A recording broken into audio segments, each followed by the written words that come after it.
for us. Quizzes are looking good. Okay, part one. Yes, this. Rational zeros.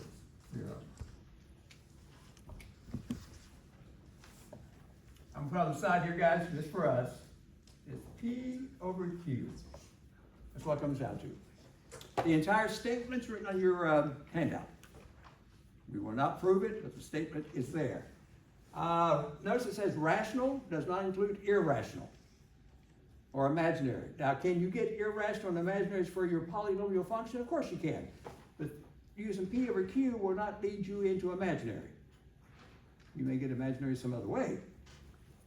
B, Descartes' rule of signs.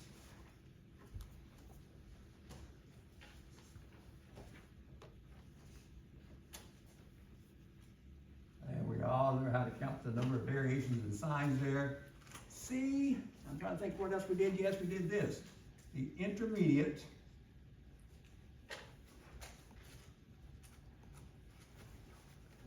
value, I think your textbook calls it a property.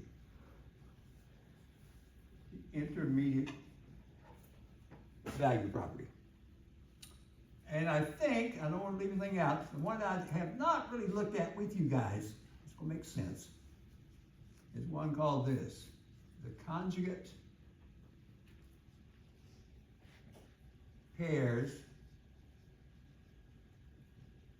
theorem. Billy, I know you have that handout. Check through right quickly and see if I'm leaving anything out. Are these the main, are those the theorems or properties listed on that handout?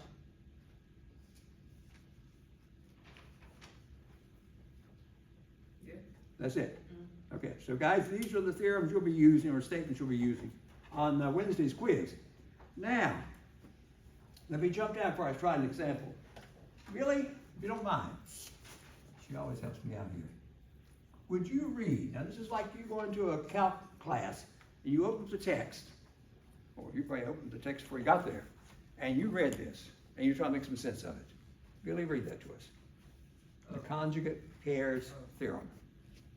Suppose f is a polynomial function whose coefficients are real numbers. If r equals a plus bi is a zero of f. Wait a minute. So r is equal to a plus bi. Guys, I think they're using r for root or zero. Okay, a plus bi, it looks like that. Then what's supposed to happen? Say is a zero of f. Okay, it's a zero. Okay. The complex conjugate r equals a minus bi Whoa. is also a zero of f.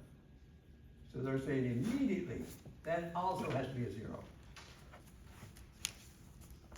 They come in pairs.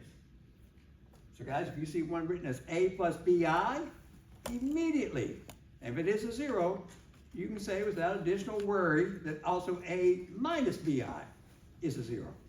They come in pairs. Now, let me shorten this down just a little bit to make some sense here. My 4 o'clock session, we had a good session today. Here though, if we start testing, and all of a sudden you say, Professor, I found of all things I works. What can you say automatically also must work if we trust this theorem? And keep in mind, I can be written as this if you wish. What can I conclude now, looking at this, that automatically, without any worry, something else automatically also has to be a zero. What is it? Negative I. Negative I. They come in pairs. Now today, you're going to see something like this also. On the side here, another example, you've done all your work, you say, Professor, I got a strange answer. I got a 3 plus I coming out. Automatically, no worry, what else has to be a zero? 3 minus I. And they're called conjugates. Actually, same expressions except the sign difference between. They're called conjugates, and they're complex, they got I's in them, and that's what they look like. Too bad. This rule does not apply to the real numbers. So I've had some students say, wait, professor, are you telling me if I got 4 for an answer, automatically, no worry, that's also an answer? No. No. It's going to be of the form A plus BI, where I is in there for you to work with. With me, guys? Okay, so where they come in pairs, that may help me today when I get started on some work here. Billy, you're telling me those are all the theorems. Now, Alexandra, you had a beautiful question in the 4 o'clock session. She said, Professor, I did my work. I started finding the zeros. And sure enough, I got some I's, I think, involved in my zeros, right? Or something like that, I think. Or what was it? Or was it like a square root 2, something like that? It was a square root. Okay, got you.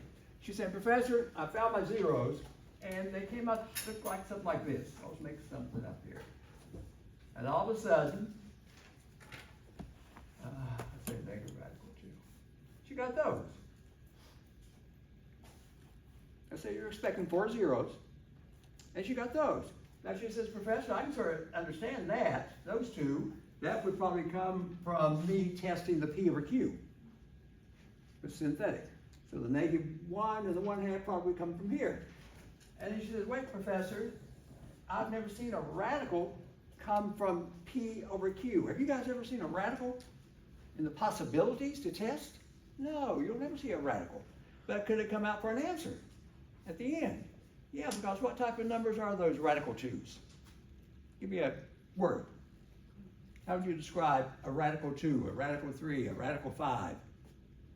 They're irrational. There's no I with them, they're irrational. This is called what? Rational. It'll give you -1 and 1/2 to test. It'll never give you a radical 2. But can radical 2 and negative radical 2 come out at the end? Yes. But they will not come out by using this. So guys, be careful. That's rational zeros theorem, not irrational zeros theorem, not imaginary zeros. Now, with all that said, here we go. Part 2. Let me start out with, and it might be the same one my 4 o'clock session had. Let me check and see. Okay, here we go. Seems like I've written myself a note here. Yeah, guys, I think it might be, hang on. Okay, no, we'll start with this one. P of x, let's change here, is 2x cubed plus 11x squared plus 30x, subtract 18. If I have all that copied down correctly, that is nice. Okay? Please tell me, how many zeros are you expecting? 3. You gotta get 3. So if you walk in here on Wednesday and you see an 8, that's your highest exponent called lead the group. You see 8, you can't leave this room until you have to show me 8 answers. This one, I'm expecting 3, and I gotta get 3. Now those 3 might be a mix-up. Some of them may be rational. Who knows? I haven't found them yet. Some may have a radical in them, irrational. Or what else could happen? What else could happen among those 3 besides being maybe rational, irrational with the radicals in them? What's the other possibility? Imaginary. Could be a mix of things here. Now, how does one find it? I think we're going to start out with, that's why I have the rules here. We're going to start with this. Descartes' rule, which will tell me the number of positive zeros to expect, the number of negative zeros to expect. Sometimes that helps. So guys, if you do this, Descartes' rule. Now you look for sign changes. You go to your terms, go from term to term. Here, no sign change. Second term to the third term, no sign change. Finally, I go from a positive to a negative. On the end, I see 1 sign change. That says to expect what? 1 positive real 0. We'll do a good job of this today. where that quiz takes place. Okay. Now, the number of negatives of the three, does anyone remember the rule to follow there? If you want to see how many might be negative, maybe no negatives, so the other two may be imaginary. Yeah, you got 5 p of a negative x, so this is for Descartes' rule, this is for the number of negatives. Put it over here, guys. Right here. I'm looking for now the number of negative real zeros of the three, if any. Okay, negative zeros. And these are real. No i's. And Descartes says first find p of a negative x. Go back, replace all those x's with a negative x. And got this. These are lengthy. Guys, if I clean this up, don't mess up here. This becomes a negative 2x cubed into an algebra. 11x squared minus 30x, subtract 18. You guys agree with that? Now I've got the number of variations here. If we accept this, from the first term to the second term, there's a variation, sign change. Second term to the third term, sign change, variation. Third to the fourth, no variation. Did I count that correctly? Now what does that tell me about the 3 zeros? Of those 3 zeros, how many could be negative? 2. Thank you. These are negative. Real zeros. And you gotta keep in mind when we read the rule there, and it's on that handout. Descartes says to also reduce this down by an even number. We've been reducing this down by 2. So guys, 2 subtract 2 can be done, that's 0. So it might be none. Real zeros. So that's enough help. Now, here we go. Descartes' rule has been done. Now let's try to find what those 3 zeros are. Let me see if I can split this up some way. And let's start with that P over Q. The rational zeros theorem. We're trying to find them now. And the P should be a factor of that constant term. Guys, negative 18, plus and minus 1, plus and minus 18, plus minus 2, plus minus 9, plus minus 3, plus minus 6. And I think I have it. That's true. The Q should be a factor of my leading coefficient, the 2. Not too many factors there. There. Now, you're supposed to list every possibility of placing the P over the Q. I'm not going to ask you to list all of them for me, so it may take a little bit of time, but guys, you know one possibility for an answer. 0 is 1 over 1. Another possibility is 1 over a negative 1. Another possibility is 1 over 2. Negative 1 over 2. Look at this. 18 over 1 may be an answer. I haven't tested yet. 18 over negative 1. Negative 18 could be an answer. 2 over 1 may be an answer. 2 over negative 1. Negative 2. 2 over 2. 1. 2 over negative 2. Negative 1. Look at this. 9 over 1 may be an answer. Negative 9 over 1. Negative 9 could be an answer. 3 could be an answer. Negative 3 could be an answer. 3 halves. Look at this mess. We're going to place 3 over 2. That's another possibility. 6 over 2, which is 3. 9 over 2. 9 halves may be an answer. Okay? So you're supposed to look at all the different combinations of placing the top number over the bottom number, and then your task is now start checking. Now, I don't know how you're going to do it Wednesday, but I do know we're expecting one of these to be positive. One of the zeros. So you might say, Professor, I'm going to check and see if I can find the positive one first. Now that may take a little time.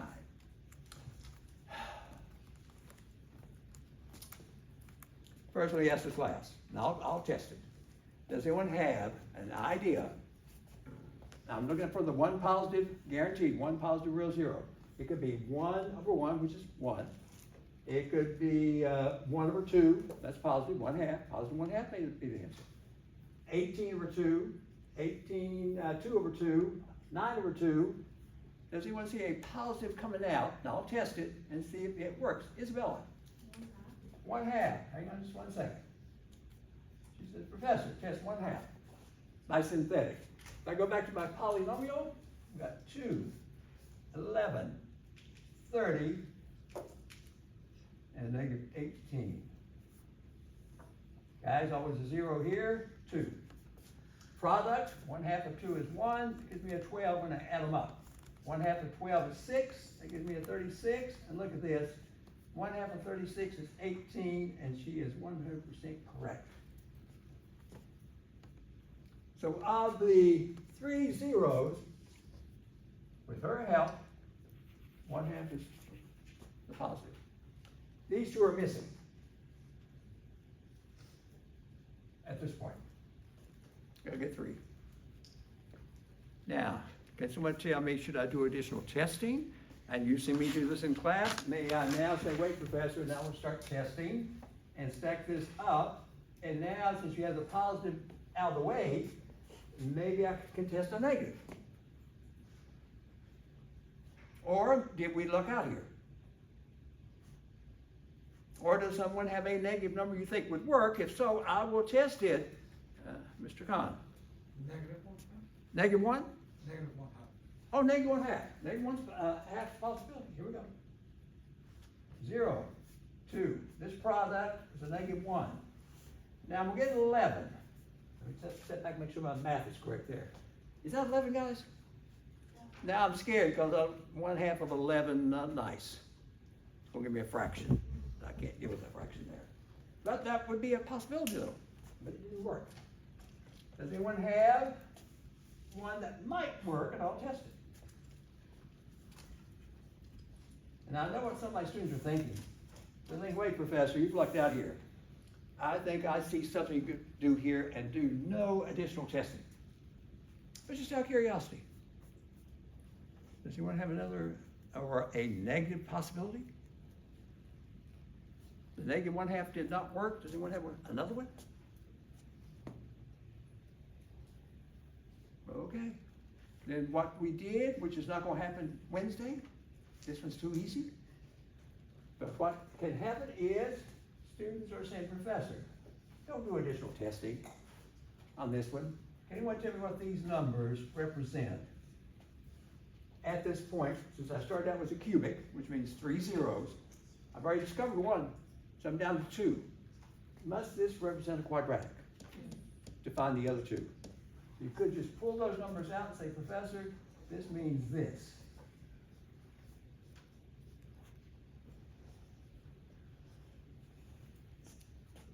And therefore, I can solve this one. Divide everything by 2 to help myself out here. Was it x squared plus 6x plus what, 12? 18. Is that true? Now let's try to find what the answers now look like. The other 2 now will come out with this quadratic formula. Guys, it doesn't factor, does it? Okay, let's try to use quadratic formula. I may get something strange here. Here goes. X is equal to -6 plus minus square root. Underneath there, I got b squared. 6 squared is 36. We're just going to do this. Subtract 4 times a. A is 1. C is 18 all over 2. Let's hope I put all those numbers in there correctly. So this x is equal to a -6 plus minus. Can anyone tell me what's underneath there? What's underneath that square root? I think it's a -36. Yeah. I think it's 36 subtract 72, which is -36. Now you're saying, wait, Professor, can I deal with that? Of course you can. This is -6 plus minus. What does square root of -36 look like? 6i. We're into imaginaries. All over 2. And now could I reduce this thing down? All those numbers can be reduced down, divided by 2 into, and see if you guys will agree. A and negative 3 plus minus 3i. Yes or no? Yes. Whew! If I take those back, if there's no mistake, we're saying, let me split them up. Negative 3 plus 3i, negative 3 minus 3i. Is that true? Then those are my zeros. Oh, by the way, when Billy read this to me, the complex conjugates theorem, did they sure enough come out like A plus BI and the other one's A minus BI? Did they come out in that form? As this theorem right here said they should? One's A plus BI, the other one automatically is A minus BI. But I have the 3 zeros. Now, I know how some of my students are. They're going to get excited when you see this particular problem I have in mind to give you. Here goes. We're finished. We found the 3 zeros. But if I go back to the testing, look at this, 2, 11, 30, negative 18. Watch carefully what we do. And I have some students who get excited. I always got excited when I took a math test. I got nervous taking a math test. So I just jumped in and started testing everything. Whatever number came to me first, I tested. Suppose I was that type of student. 1 is a possibility, 1 over 1, and I test 1. This is 2, 2, do not make a mistake, 13. This is 13, this is 43. And this is 43, what is this over here? 25? Help me out. I did that quickly, it's 25? You said, Professor, why'd you do that? It didn't work. What are you trying to show me? First off, exactly. What you have discovered is, there's some benefit here. You've discovered that this is a point on the graph when we sketch the graph of this thing. Now, 1 of 25 is on that sketch. Then all of a sudden, the student says, oh, Professor, and I see the look on your face Wednesday. It's not working out well for me, Professor, it didn't work. Well, test something else. And then they're excited. So I said, darn, then I'll test negative 1. By the way, is negative 1 a possibility back here? The test? Okay, so 2, 11, 30, negative 18, 0, 2, do not let me make a mistake, negative 2, I guess 9, negative 9, is that 21? Negative 21, negative 39? You say, Professor, why'd you show that? It didn't work. I know this. This point on a sheet of graphing paper, on a grid. Now, negative 1 down 39 is on the sketch of the graph of this function. Guaranteed. But now, can someone clever tell me? There's another benefit here in this particular case. Alex, hang on a second. There's a big benefit. If I just went crazy and started testing just crazy, I get crazy. Test everything I can test. And this happens. I tested 1, no, not an answer. Yeah, I thought, well, test negative 1. No, not an answer. But there's a benefit. Alex, describe to the class what you have in mind. We point down and you connect it across to the axis. Look at this. He said, Professor, if you should, we're not going to sketch this entire graph right now. If you plot out 1, up 25, I know and you know it's up in here somewhere. If you sketch negative 1, down 39, it's down here somewhere. Yes or no? Those 2 points have to be connected. There has to be a graph, some type of graph. It may be a graph that looks like this. I don't know myself yet. It may do something like this, but it's got to come up and pick up that point. Is that true? And what happens when I connect these 2 points? Does my graph intersect the x-axis? Which means there's a 0. In fact, it looks like mine crosses somewhere between 0 and 1. Is that true? I think it's off a little bit here, guys. Hang on just a second. Let me make it look more realistic. Let's say it looks like this. I think it's going to work. But when you connect, Here we go. A negative 1 did not work, 1 did not work. And all of a sudden you get something like that, maybe. Let me erase that. And it looks something like that. Let's say the graph looks like that. And I connected my 2 points on this graph. Is that true? Now, if I do that, does my graph connecting these 2 points, this point with this point, could come down here to here. When I connect, will they cross the x-axis? It looks like mine may be crossing where? Between what? Negative 1 and 1. Well, it's crossing between 1 and 2. Is it crossing the x-axis? You didn't draw it. You're saying right here. Oh yeah, I got you. I see what you're saying. You're saying, Professor, don't mess me up here. You're saying if I connect these 2, right here. No, I think I know what you're saying here. Are you telling me if I connect these 2 right here, this point, with this one that we were originally talking about? Yeah. Might, I don't know what the graph looks like. Might it do something like this, connected here to here, and come up like this? Is it possible? But shouldn't it be between negative 1 and 1? You're doing it between 1 and 2. Okay, hang on. Got you. Hang on. Oh, it should be, because the one that we got is half. Okay, now look at it again, yeah, I'm looking back at the work here. Did we have 1 answer be 1/2? Yes.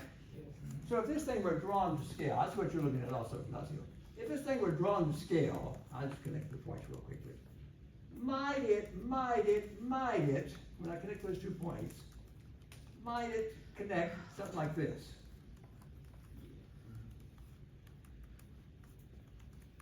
Guys, this point connect with this point, is that true? Could it look like that? Now, does it cross somewhere between 0 and 1? And if I look at my answers back there, was there one the answer sure enough caught between 0 and 1? Was it 1/2?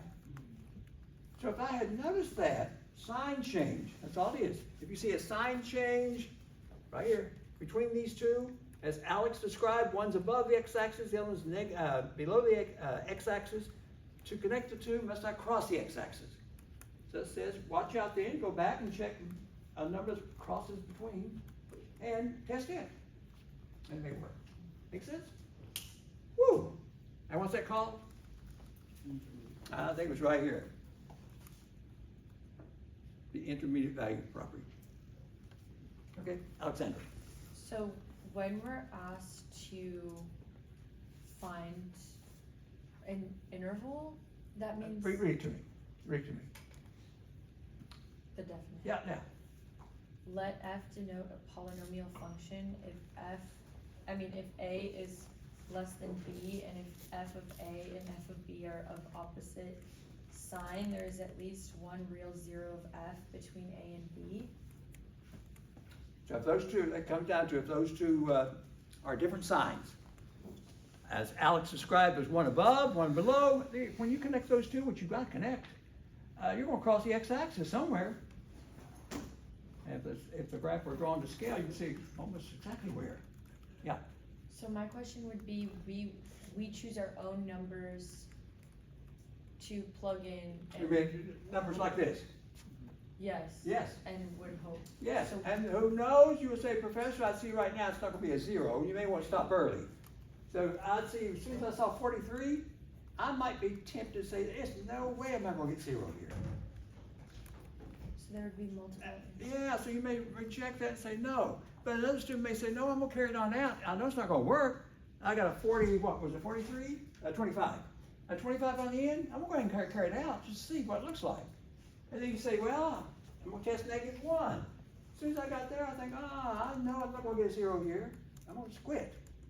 But if you should carry it on out, look at the benefit we just found. The sign changes. So now you go back and try to find an answer caught between what? This is what you were talking about. Between -1 and a +1. Is that true? And sure enough, was that 1/2 we were looking at. Guys, make sense?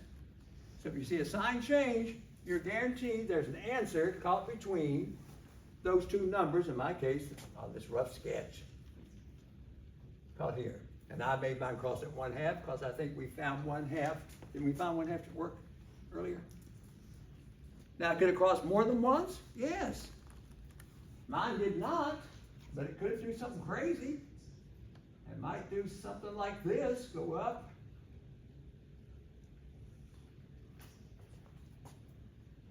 It could cross more than once.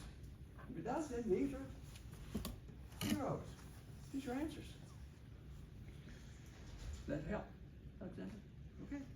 So guys, just be aware of how the intermediate value theorem or property works. Conjugate pairs theorem we did. Now, let me finish this one up. We have the zeros. And they can be pairs. Conjugate pairs there. Now, I'd like to write this function in factored form. Put it right above here. And Alexander, go ahead. Really quickly, so writing our answer for the intermediate value, we would put like bracket -1 to 1. Or I may just ask you to show, I may give the interval to you, Oh, okay, and ask you to show within that interval there is a zero. okay, That's the way it probably be phrased. And what you have to do is show me that this gives you that, the other number on the interval gives you that, and the sign's changed. okay. So you're looking for a sign change.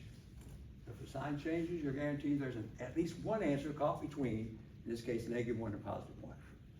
Is that what you're concerned about? Okay. Now, this one, guys, I gotta put this in factored form. Now here comes the question. 4 o'clock session. Here we go. Can anyone give me a nice factor that would lead you to 1/2, which is a 0? Written nicely, no fractions involved. Can anyone give me a nice factor that when you solve it, you get that? 2x minus 1. 2x minus 1. Now, here's the issue. Can anyone give me a nice factor that when you solve it would lead you to -3 plus 3i? X plus 3 minus 3. Here goes now. I heard x plus 3. Tell me more. Minus 3. Now, let me check and see if we're correct. If you take that, which we think is it, and you set that equal to 0, and you solve it, you move this over, please tell me, would you end up with this? A -3 plus 3i. And is that what I wanted? So did he give me the factor correctly? If we actually set this equal to 0 for a check, which I did up here, and solve it for x, move those terms over, that leads you right to what we should get. Now, can anyone tell me a nice factor to get the last one? -3 minus 3i. X plus 3 plus 3. Okay, then we get -3 or x plus 3. 3 plus 3. Beautiful. Exactly what I wanted to hear. And guys, you can test that one also, and that will lead you to -3 minus 3i. And there it is in factored form. I love that. Now, I may have other quiz, and more than likely I will have other quiz. I'll probably ask you to express it using i's. Then all of a sudden I'll say, no. Also, put in factored form for me, p of x, and have no I. You can leave this the way it is. You can leave this, or you cannot leave this, down here the way it is. So guys, I do not want an I now in the factors. So something has to be done here. Now, someone remind me, I think I did a little bit of this on Wednesday of last week. Can anyone remind me what we did to get rid of the I's? What was that? What could I do? Yeah, a squared minus b. I could group, be clever, and think of this as taking the form of A subtract B times A plus B. And guys, from algebra, I know and you know. It's that. Is it? Now, if I apply that to that blocked off portion on the end, A squared, that's x plus 3 squared. And subtract b, b is 3i. Yes or no? Is that the way a squared minus b squared looks? Clean this up, guys, we can end up with x squared plus 6x plus 9, that's that. And then subtract, if I square the n term, do I end up with that? So far, so good. Better yet, x squared plus 6x plus 9. What is I squared equivalent to? -1. I is square root -1, so I squared is -1. Clean this up. You're going to end up with these two, what is that, 9 plus 9? 18. Therefore, you're going to write your other factored form as, yes, this is okay here, but now this is going to be written on the end with no I as this. Let me step back and look at it and see if that makes sense. That's right, guys? Now, somewhere along here, did I have x squared plus 6x plus 18? Yeah, before the project. Somewhere, Down below. so you might start looking through your work and see if it shows up somewhere in your work, and that makes you feel better. That maybe we're on the right track here. Nacio. On the quiz, do we have to do that work, or can we just go? No, you better do this work. Because I may throw something in there that where it may not match up exactly with this. So I want you to do the work. A plus B times A minus B. Guys, anything else on this? Look how much time it took the instructor, with your help, to do this one, and this one I had only, how many zeros? 3. And when do you see a 10? You see 10 zeros? And Hannah's going to tell me, professor, no 10 zeros. It could happen. I think the most I've gone up to is 5 zeros. And they can keep going. Okay? Guys, any concerns here on this? Now, here's the last part. I think somehow we've used, we've used every property theorem mentioned on that handout somehow in our conversation here. Did we? I think I've sort of incorporated all this right here. Then you're satisfied, you say, Ramsey, it's done. I've got the zeros. I'm happy. I put it in factored form. I'm happy. What else are you going to ask me on one like this? That's going to be demanding, but you're not quite finished. What else do you think I'll be asking besides what you see right now? Anyone? Graph it. No, I got to sketch it. This is not the sketch here. This is something I was just pointing out.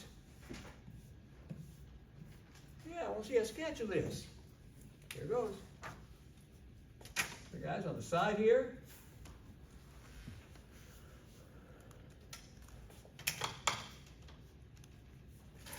You guys are sitting there right now thinking, oh, calculus is going to be much easier than this. Oh, yeah. Oh, yeah. Not going to be much easier. It's going to help you. This class will help you, definitely. But that calc class is going to be something else. It's going to incorporate all this. Okay, guys, to graph this, my goodness. First, can anyone tell me where are the x-intercepts? If any. I think 1/2, and what was the other? Oh, 1/2 is only one. Did the other two have eyes in them? Yeah. And they're not on this real number system here. So we put this, guys, mark it here, and this is 1/2 x-intercept. Can someone tell me quickly where's the y-intercept, just in case I need it? How do you find a y-intercept? You go back and replace all these x's by 0. -18, so my y-intercept is way down here. -18, my graph's got to pick up these 2 points. For sure. So there's the x-intercept, y-intercept. Now I'll be asking you also to describe this.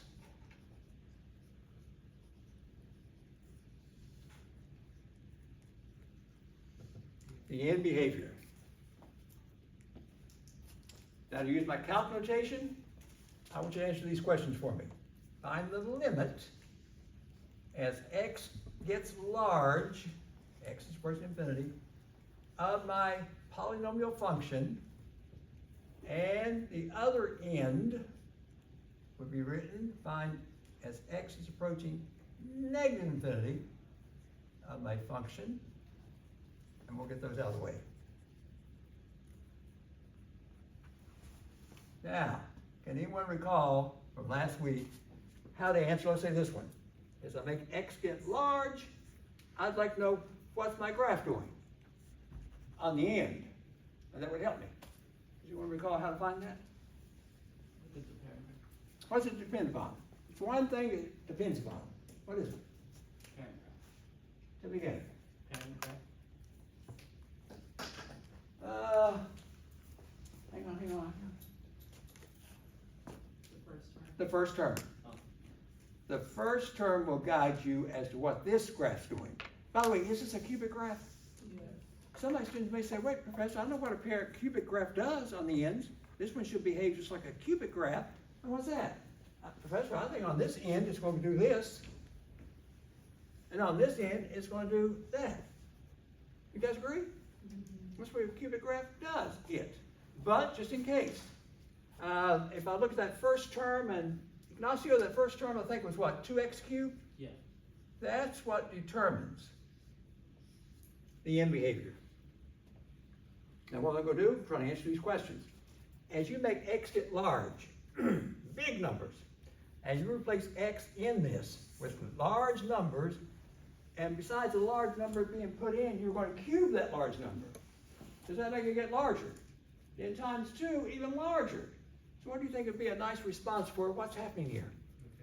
Yeah, you're going through positive infinity in big numbers. If I try on the other end, negative infinity, you replace the x by a negative, some type of number, like negative 100. Can you imagine a negative 100, right here, cubed? It's going to be a negative when you cube it, but it's going to be really, really, really, really small. No. Yeah, with a negative, it's going to be small. Will it be negative? And then some number, big number attached to it. And then times 2 doesn't even get more. So what might be the response here? Negative infinity. Does that make sense, guys? Replace x by some large number or a negative number and make some sense of it. Now, if that's true, here goes. Let's see if this red marker will work for me. On this end, right here's the end of mine, right here. On this end, we're supposed to rise through infinity. On the right here. So guys, you do this. Make a little curve to it. On this one, did we decide on the other end, well, on the other end here, it should be falling? Is that what we described here, on the other end? By the way, we just have one x-intercept, don't we? So it should be falling. As it falls, look at this, does it eventually have to go through the y-intercept? Yes or no? Yes. There's your graph. Mr. Park, could you quickly graph this? Do you have something to graph that with? Graph this. Graph this, the whole thing, that you have a device there to do it for you. And see how close that graph of the entire polynomial function, it looks something like my graph as a rough sketch. Hold on, see what it gets. Let's go graph the entire thing.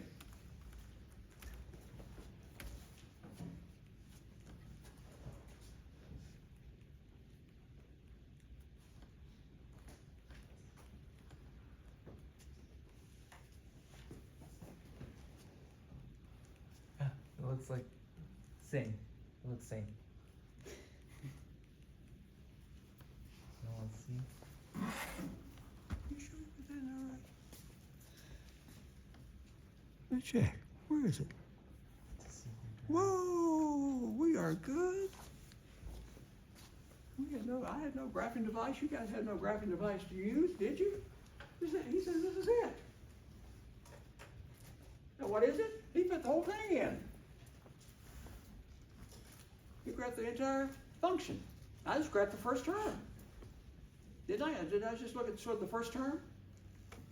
And he says, that's professor, that looks nice. And there's the graph, strange looking graph. But that's it. Guys, any concerns here? Can you do, look at the time it took me here. On Wednesday, could you do one of these lengthy problems? I mean, they are lengthy, so somehow, I saw a head shaking, no. You're going to use this. You will use this. I'll be asking this. We'll make sure mine somehow has intermediate value property may be involved, and ask you to show it. Like we've found, what, 1/2 work over here. And then conjugate pairs theorem, they come in pairs, like 3 plus 2i, 3 minus 2i. I'm bringing all that into one problem, yeah, and then sketch. Are we gonna get more time?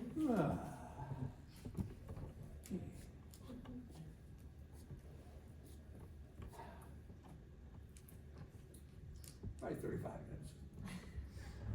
35 minutes should be enough.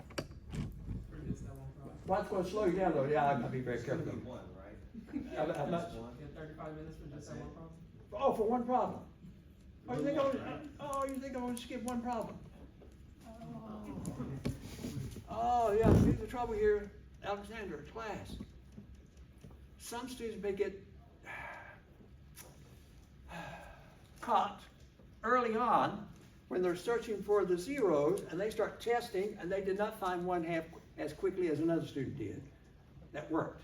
And they're testing and testing and testing, and they look at the clock and say, Professor, I've tested, I can't test any longer. I'm wiped out.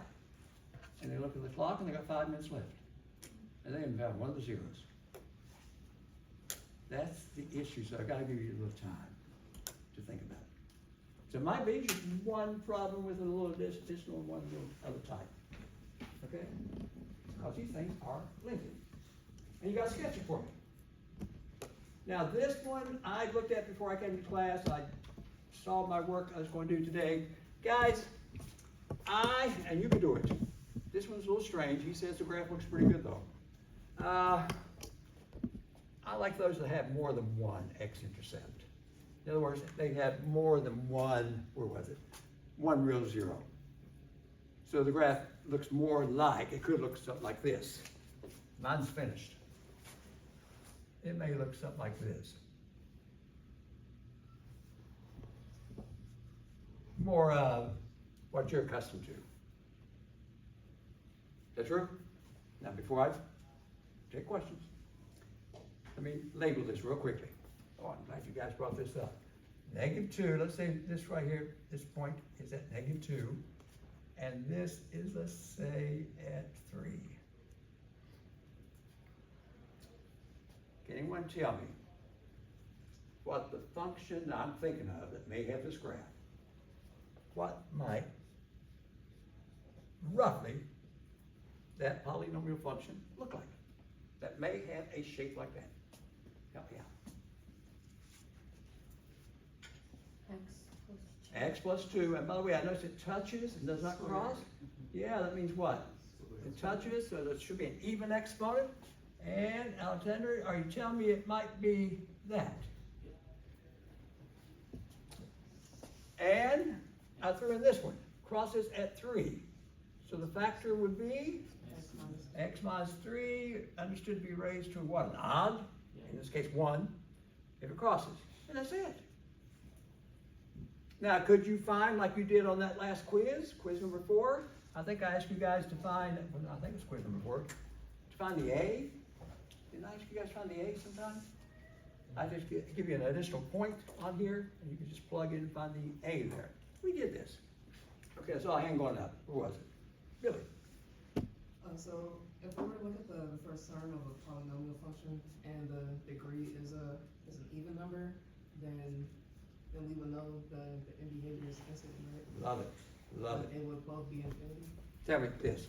I got you. Oh, nice. Now we'll close this down.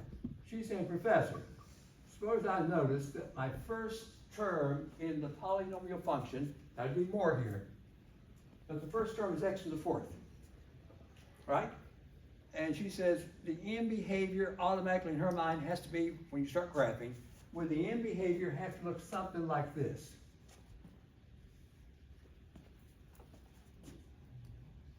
Is that what you're thinking? Perfect. Now, be careful. Suppose it looked like this. Your first term. Then you had cubes, squares, and so forth, but the first term looked like that. It all depends on the first term. Now, what would that look like? Is that the opposite? Does it do this? Because of that negative sign. Yep, exactly. Right? Thank you, Billy. Absolutely. Guys, anything else? Question. Nacio. X minus 3, if we were to raise it to the third power, answer would still be right, right? Where? The X minus 3? We just. Oh, got you. Suppose a student did this. I have, got you. Suppose a student said, Professor, you said place an even number up here if it touches. Well, the first even number I think of is 2, and that's what I usually use myself. But could a student do this? Would I still have to give them credit? Is that still an even number? Could they use a 6, an 8? And down here for the odd, I used a 1, and it should be a 1 right now. Could they use another odd number? Nacio, here goes. Could they use 3? Then I have to give them credit. I have to give them credit for that. I'll probably have it phrased to use the lowest, even and odd numbers. Yeah. Anything else, guys? I'm excited about this. Are you guys excited? Gee. I heard someone say no. Oh my goodness. They're going to come back and join me during the summer for more excitement. Yeah. Okay, guys, I'm looking at my time here. I cannot believe it took this chunk of time. So to close this down, here goes. I'm going to try this with you. Hang on just a second here.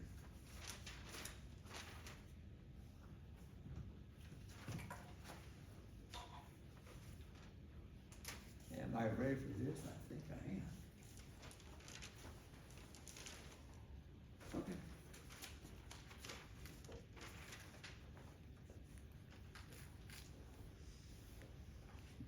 Guys, I don't want to erase any of this over here on this side. There we go.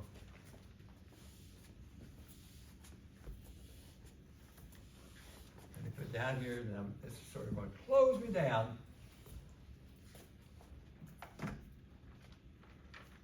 I'll get something else started in chapter 3 here shortly. Guys, given, let's call this part 3. Part 3. Given zeros. And I'm going to list the zeros for you. I'm looking for the best one I can do here before. Okay.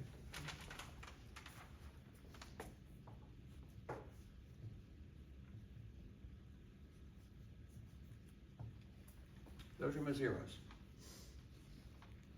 for a particular polynomial function. I want you to write the function shortly. And I'll add this. This is true. I will find a particular function that satisfies that given. Find p of x.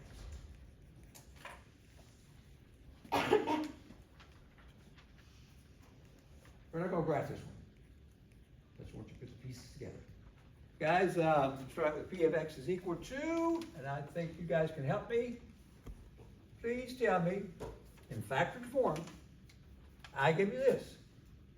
What nice factor, when you solve it, would give you a negative 1/2? 2x what? Plus 1. Is that true? That would give you the negative 1/2.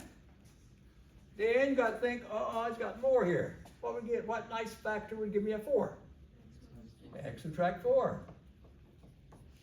Don't get crazy on me. Is that true? Yeah. Anyone tell me, as we were talking about over there, what nice factor would give me 2 plus I? X minus 2 minus I. I agree 100%. Guys, I've taken care of that, taken care of that, taken care of that. And I'm going to place an A out front, as you guys have seen many times. because I've given you some additional information. Is that true? I know what you're going to ask. I know what you're going to ask. And I did find the A, because I gave you additional information. Can anyone tell me what the next step might be? Isabella? Okay, she says, Professor, if you gave me that extra point, why not go right now and replace P of X with, where was it, 3? Put a 3 here. And then all the X's replaced by what? -1. No problem. No problem. I'm gonna do that, Isabel, I'm gonna do that, but not yet. What's missing? What's missing to close down class with this? Oh my goodness, some of those Math 7 instructors are talking to me. And they want some of you guys. They're telling me some stories about their students. Ooh. Yeah, they're looking for some good, solid students. They're looking for you. And I'll still give you an idea. The conjugate of 2 plus I. That you're leaving out one of the zeros. It's not gonna be listed for you. So if I gave you 3, what was it? What's not here? Oh, 2. I gave you 2 plus I, automatically, there's another 0 that you may overlook. What is it? 2 minus I. I'll place it right here underneath. You might leave that out. I'm not gonna list it for you. I'll just list 2 plus I and then use that conjugate pairs theorem automatically. Why don't you do 2 plus or minus I? Whoa, hang on. Hang on. 2 plus I, 2 plus minus I. Can you write the same thing like this? I think I'm hearing. Isn't that the same thing? 2 plus I was given to me. Now is the other one 2 minus I? And they're called conjugates. They just have a sign change in between. So you guys don't leave that out in case it's not listed, because that is a 0, Alexander. That's what you had in mind, wasn't it? Now, can anyone tell me the factor for it? This one. X minus 2 plus I. Thank you. There were some mathematicians in here. Now it's complete. Sorta. Sorta. Isabel, I'm gonna do what you said now, since I've done what I had to do. Now she says, Professor, I've seen one of these on the quiz or somewhere. You gave me this. Where was it? Right here. So why not put a 3 here? This is A. I'm looking for A. And you're going to go through and be patient, I mean really patient, and replace all those X's with a -1. A little strange, but here goes. So it's 2 times -1 plus 1. -1 subtract 4. -1 subtract 2 minus I looks really crazy. And -1 subtract 2 plus I. Yes or no? Is that the way it looks? Oh my goodness. Welcome. Welcome. Now you're not going to leave it like this. By the way, first, is all that written correctly? Now you know what I'm going to do? I said over here somewhere, please now write your final function without the I. I'm not going to ask you to fully expand it, but I don't want any I's in the final response. So that says, well, Professor, what are you looking for here? Here it goes. P of X is equal to, guys, we're going to find that A, aren't we? That's true? Right here, here it goes. Good luck. Across the street, middle school, but quickly, if I don't make a mistake here, is that -2 plus 1? Is that a -1? Middle school. Middle school here, -5. Not middle school here. Sorta. They could do this. They could say -3 minus I. And down to what? -3 plus I? They could do that across the street. Is that true? Now, I do not want the eyes. Okay, here goes, guys. And I gotta find the A. So Isabella, here goes. I put a 3 here, I replaced all those x's by -1. We sort of cleaned it up, so we got a, we got a -1, -5. I'm going to be very patient on this. Down here, -3 minus I, -3 plus I. Is that true? I'll top the board. Is that reading correctly? Now, someone give me a suggestion before we close down. What would you suggest I do next? I'm looking for the A. You go find the A. Did I ask you guys on the quiz to find an A? Yeah, of course. I think I did on one of the quizzes. Find the A. Find the A. How you gonna find the A here? I know what bothers you. It's this. I know what bothers you. It's this right here. Can I use that A minus B times A plus B and get rid of that mess? Right here, before I jump in and finish it up. You guys, watch carefully. Let's see if this blue marker would work for me.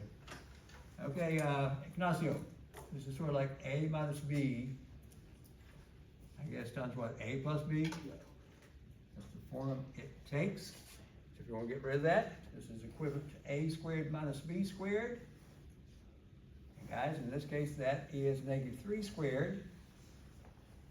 Not let me make a mistake. And I gotta be careful, subtract what's B? I.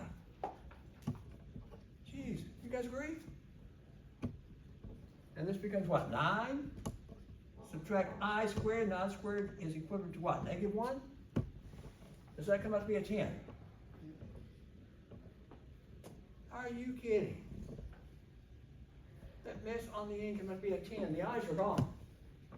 It's a 10. She said, wait, Professor, I got this. P of x. A, we haven't found A yet. -1, -5. Oh my goodness. And what did all this mess come out to be? 10.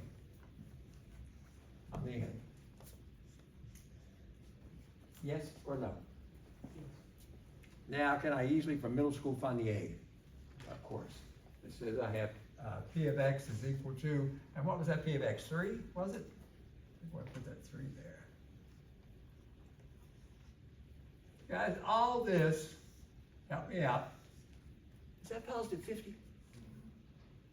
So we got 3 is equal to 50A. Yes or no? A is what? 3 over 50.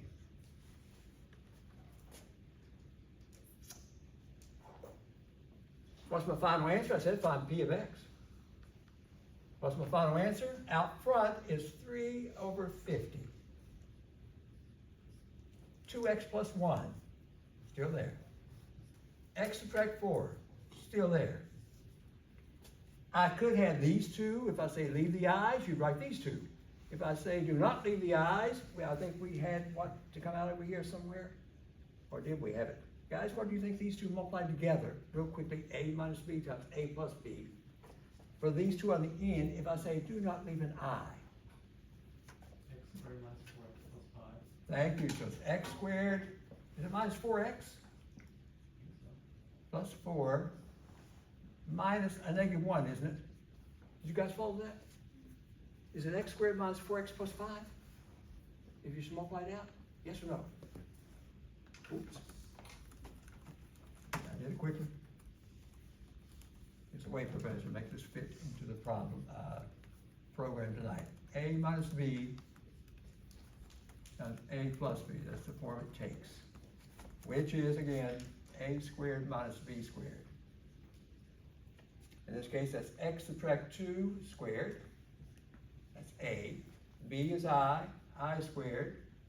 Expanded out, x squared minus 4x plus 4. That's that. I squared is equivalent to what? -1? So am I going to end up with a plus 1 on the end?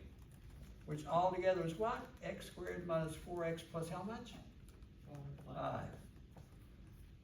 So you say, Professor, what do you want here? I'll have to let you know. So if I say no i's, you would end this with this. I'm not going to ask you to multiply all that mess out. And there's your answer. No I remaining. Guys agree? If I say leave the I, what would the answer now look like? It would look like this. P of x, 3 over 50, 2x plus 1,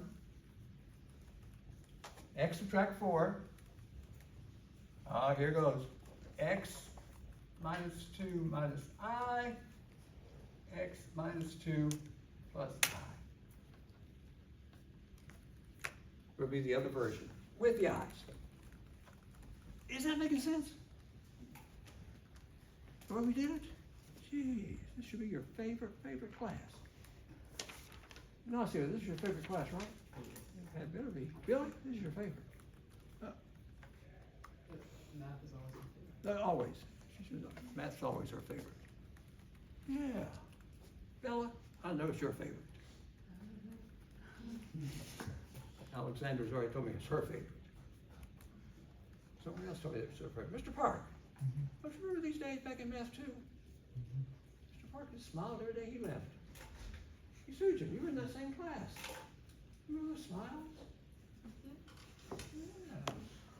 Look like some smiles in you now. Guys, make sense?